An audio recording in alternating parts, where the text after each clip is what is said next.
Hey guys, welcome back to my channel painting vlogs with Trivenika. So आज हमारी दश अवतार सीरीज़ का है डे 8। तो आज हम ड्रॉ करेंगे जो कृष्ण जी हैं, जो हमारे विष्णु जी थे, उन्होंने जो 8वां अवतार लिया था वो श्री कृष्ण जी का लिया था। तो फ्रेंड्स, यहाँ पर एक पेंसिल से रफ स्केच मैंने ड्रॉ कर लिया है, जैसे कि अभी तक मैं आपको दिखाती आ रही हूँ, और अब इसको करेंगे फाइनल। तो फ्रेंड्स, यहाँ पर जो बाद मेन जो अलग चीज़ है, पोस्चर सेम वही है, सिर्फ हैंड मूवमेंट अलग है, क्योंकि हम अपने कृष्ण जी को यहाँ पर हाथ में पकड़ाएंगे बांसुरी।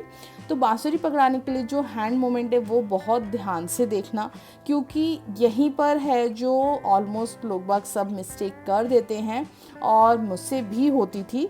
तो इसीलिए इस चीज़ को देखना बहुत ज़रूरी है कि किस तरीके से हमारे जो हैंड का पोस्चर है वो होना चाहिए। तो आइए जल्दी से इस ड्राइंग को भी आप देख लीजिए।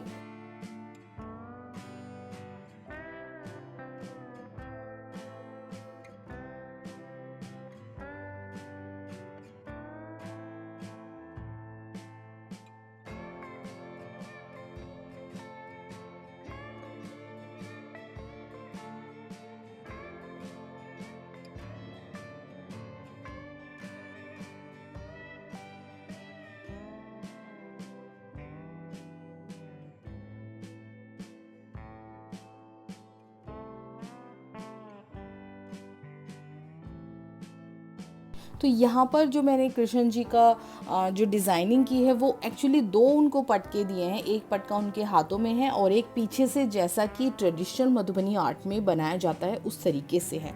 तो आपके ऊपर ये पूरी फुली चॉइस है कि आप चाहें तो एक पटका दे सकते हैं, डिज़ाइन कर सकते हैं, या चाहें तो आप जैसे कि हाँ, मधुबनी पेंटिंग में जो ट्रेडिशनल तरीका था, जो बहुत पुराने तरीके से बनाए जाते थे, उस तरीके से भी आप इनको बना सकते हैं।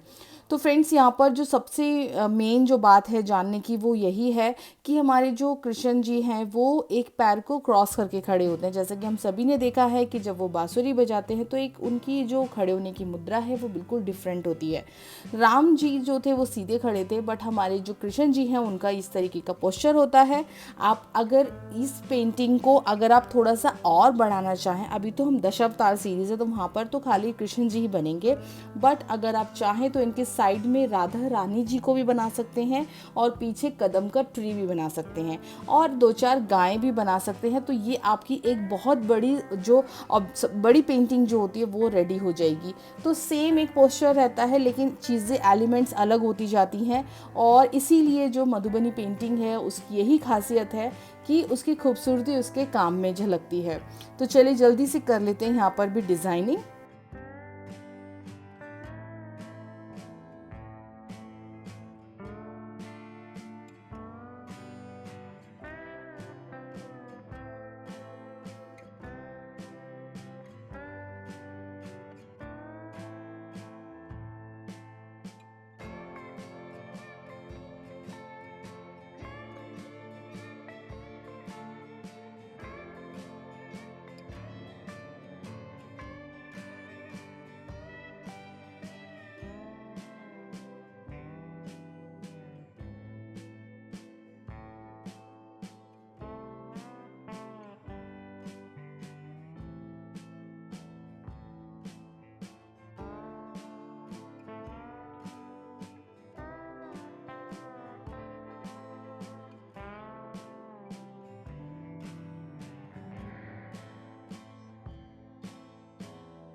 तो फ्रेंड्स, यहाँ पर जो एक इम्पॉर्टेंट चीज़ है मैं आपको बताना चाहती हूँ कि आज मैं आपको कुछ चीज़ डिफरेंट सिखाऊंगी कि जब हम बड़ी पेंटिंग बनाते हैं, जैसे ही मेरी बात मैंने भी आपको ये बताया, तभी मेरे माइंड में ये क्लिक हुआ कि आप लोगों के साथ ये चीज़ शेयर की जाए कि किस तरीके से बड़ी पेंटिंग्स में हम जो वर्क करते हैं वो कैसे करते हैं।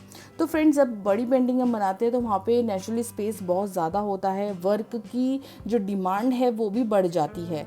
तो हमें क्या करते हैं, जैसे पटके में ना आप इस तरीके से पेंसिल से बॉर्डर चेक का डिज़ाइन डाल लीजिए और फिर इसमें डॉट्स को देखकर, जो पॉइंट्स है, जो लाइन जहाँ पर मिल रही हैं, वहाँ से आप देखकर इस तरीके का पैटर्न भी बना सकते हैं। तो ये पैटर्न क्या, एक तो जल्दी भी बनेगा, दूसरी बात क्या है, ये घना लगेगा। तो इसमें क्या होता है कि जो वर्क आपका जो है ना ज़्यादा दिखता है। तो इसी चीज़ का ध्यान आप रखिएगा जब भी आप बड़े स्केल पे बनाएं, बड़े कृष्ण जी बनाएं। तो ये सब चीज़ें बहुत मायने रखती हैं। ये तो छोटे से हैं तो इसमें आप सर्कल्स में बना देंगे तो चल जाएगा, लेकिन जब हम बड़े बड़े कैनवास पे बनाते हैं तब वहाँ पे वर्क हमारा बहुत सारा चाहिए रहता है। तो उसके लिए हमारे पास उतने आइडियाज़ भी होने चाहिए। अगर आइडियाज़ नहीं होंगे तो आप ब्लैंक हो जाएंगे जब आप बड़ी शीट पर काम करेंगे। और बड़ी शीट पर काम करने के लिए अगर आपको बहुत सारे आइडिया चाहिए कि किस तरीके से हमारे माइंड में आइडिया आते रहें और हम लोग कभी भी ब्लैंक ना बैठें और कोई भी चीज़ का रिपीटेशन ना हो, तो इसके लिए आपको छोटी छोटी पेंटिंग्स बनाते रहना है, नए नए जो पैटर्न्स हैं उनको ट्राई करते रहना है। और जब अगर आपको कोई पैटर्न बहुत अच्छा लगे तो उसको एक बड़ी पेंटिंग में आप बना सकते हैं। तो ये थी आज की वीडियो की यूज़फुल टिप। तो इसको ज़रूर ध्यान रखिएगा और इसको अप्लाई करके देखिएगा।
तो चलिए फ्रेंड्स, जल्दी से कर लेते हैं कलरिंग मैं वही स्केच पेन यूज़ कर रही हूँ, बट आप लोग स्केच पेन यूज़ मत कीजिएगा क्योंकि मैं तो ये ट्यूटोरियल बना रही हूँ।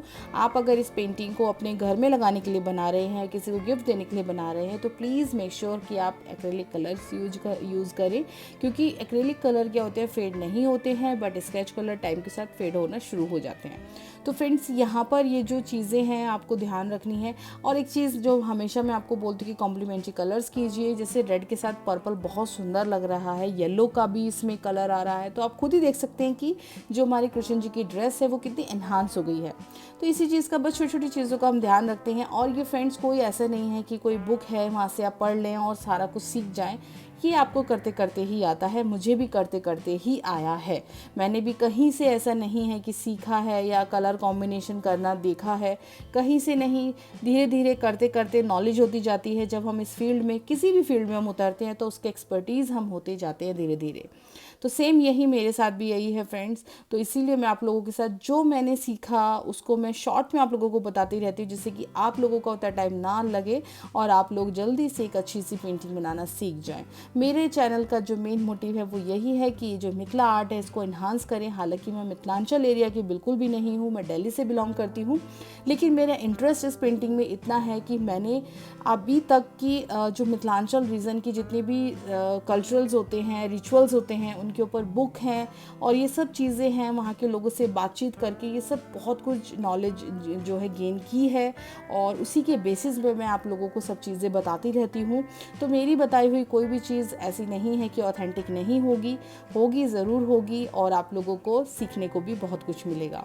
तो फ्रेंड्स, यहाँ पर जो पैटर्न है वो यहाँ पे मैंने इस तरीके का लोटस बनाया है, लाइन वाला लोटस। तो ये बहुत ही ईजी है, एक बीच में लॉन्ग लाइन ड्रॉ कर लीजिए, फिर बाद में कर्व देते हुए छोटी छोटी लाइनें ड्रॉ करते रहिए। तो इस तरीके से ये पैटर्न पीछे मैंने कंप्लीट किया है। आप चाहें तो इसको आप बड़ी पेंटिंग में कभी बना सकते हैं या आप ड्रेस में भी यूज़ कर सकते हैं, आप एज ए ग्लास भी यूज़ कर सकते हैं। ये बहुत ही ब्यूटीफुल लगता है।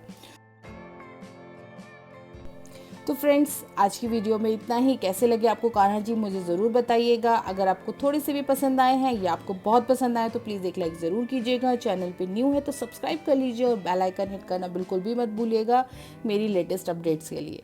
तो फ्रेंड्स, आज की वीडियो में इतना ही। मिलते हैं नेक्स्ट वीडियो में। आप जल्दी से मुझे बताइए कमेंट सेक्शन में कि नेक्स्ट वाला अवतार कौन सा है। तो चलिए मिलते हैं नेक्स्ट वीडियो में। Bye bye.